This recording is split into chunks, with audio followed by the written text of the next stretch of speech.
Hello everyone. Today we're going to make a rich and creamy homemade dry fruit ice cream. This recipe is simple, delicious, and perfect for a sweet treat. Let's get started. Reduce the milk. Pour 1 liter of milk into a large saucepan. Boil the milk and keep stirring continuously to prevent it from burning. Continue boiling until the milk reduces to approximately 600 milliliters. Remove from heat and allow it to cool completely. Prepare the nut powder.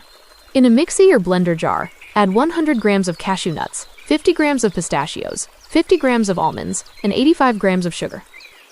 Grind the ingredients thoroughly until you obtain a fine powder. Blend the ice cream base. To the nut powder in the blender jar, add 85 grams of milk powder and the cooled 600 milliliters of reduced milk. Blend the mixture until it is smooth and well combined. First, freeze. Pour the blended mixture into a freezer-safe container. Cover the container tightly and place it in the freezer for 3 hours. Second, blend and flavor. After 3 hours, remove the container from the freezer. Transfer the semi-frozen mixture back into the blender. Add 1 teaspoon of vanilla essence to the mixture. Blend the mixture again until it is smooth and creamy. Final freeze and topping. Pour the blended ice cream back into the freezer-safe container. Optionally, top the ice cream with chopped nuts for added texture and visual appeal.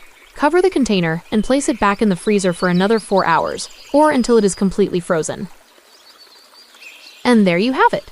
Delicious, homemade, dry fruit ice cream. I hope you enjoyed this recipe. Don't forget to subscribe for more exciting recipes.